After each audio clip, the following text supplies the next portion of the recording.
Ош Жалал Абад областарында бензин сатып иштеген компаниянын май куючу жайлары отурумдук жабыктырат.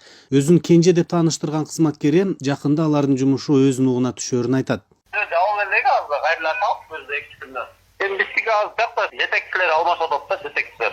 Отам ошон мен дагы бирок ал эмне болуп атат ошолорун билбейм деле, бирок токтомдо көп заправкалар жабылып атат. Кыргызстанда бензиндин баасы кымбаттаган сайын өлкөдөгү бир нече май куючу бекеттердин жабылып турган сүрөттөрү интернетте жарыяланды. Кыргызстандын нефтетрейдерлер ассоциациясынын президенти Канат Эшатов жыл башынан бери күйүүчү майлоочу май саткан 40тан ашык бекет жабылып калгандыгын ырастап, алар негизинен ассоциацияга мүчө болбой, өз алдынча ишкерлик кылган кичи компаниялар экендигин кошумчалады. Аны кече биз эмес, кече интернетке чыгарышты бирөөлөр да, биринчи анан биз өзүбүз ошону журналисттердин баары чалып атканын, анан кийин биз эмне болуп атат деп туруп компаниялар менен сүйлөшүп жүрсөк, 40тан ашык кече жабылыптыр да, 41. Түштүктө, көлдө, ар жакта мындай Кыргызстан боюнча. Ассоциациянын президенти майда АЗСтердин жабылуусунун себебин чоң компаниялар аларга бензин менен дизелди сатпай калышканы менен түшүндүрдү. Анткени Орусияда баа кымбаттап кеткендигине байланыштуу өзүбүздө болуп турсун деп кармап турушат. В основном это баягы майда. Анткени ири компаниялар азыр майда дүң менен сатпай калды да. Только өзүбүздүн заправкаларга азыр жетиштүү болуп турсун, бизде ГСМ жок болбосун депчи.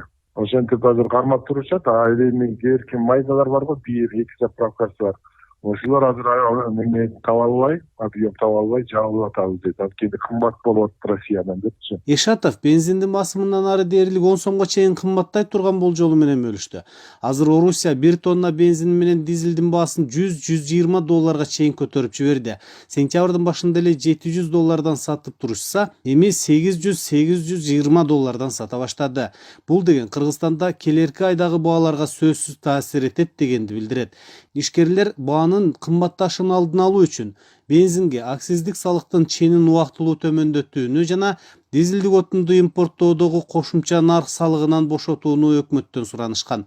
Бирок азырынча бул маселе ары же бери болуп чечиле элек. Анткени менен министрлер кабинетинин төрагасы Акылбек Жапаров 22 октябрдагы агрардык өнөр жай көргөзмөсүнө катышып жатып, бензиндин баасынын мындан ары өсүүсүнүн алдын алуу үчүн кандай аракеттер көрүлөөрүн мынтип айтты. Нефтетрейдерлер менен 2 ай мурун эле мен сүйлөшүүлөрдү жүргүзө баштагам.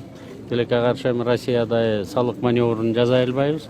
Биздин колубуздан эмне келет? Акцизди азайтууга, НДСти границадан өтөрү менен төлөтпөй, кичине срогун жылдыруу, же болбосо ошо салыкты дагы азайтуу. Биз ошолор боюнча расчеттордун баарын жүргүзүп атабыз. Колубуздан келген нерсенин баарын Кыргызстандын ичинде жасайбыз. Биз аларды жөн эле баа өсүп кетсин деп карап тура бербейбиз. Жалпысынан ойлоп атабыз, Россияда 1-2 завод ремонтко токтоп калды. Декабрдын 10-15-теринде чыгат. 1-2 ай чыдасак, балким биз ушул кризистен чыгып кетебиз да. Январь-февралда туруктуу дүйнөлүк баада, биржаларда баа турукташып калган. Бирок жанагы заводдор эми кышында булар ремонтко токтойт, ошондуктан дефицит боло түштү. Азыр дефицит Казакстанда дагы бар, абдан чоң. Кыргызстан өзү керек деген 95% бензинди Орусиядан сатып алат.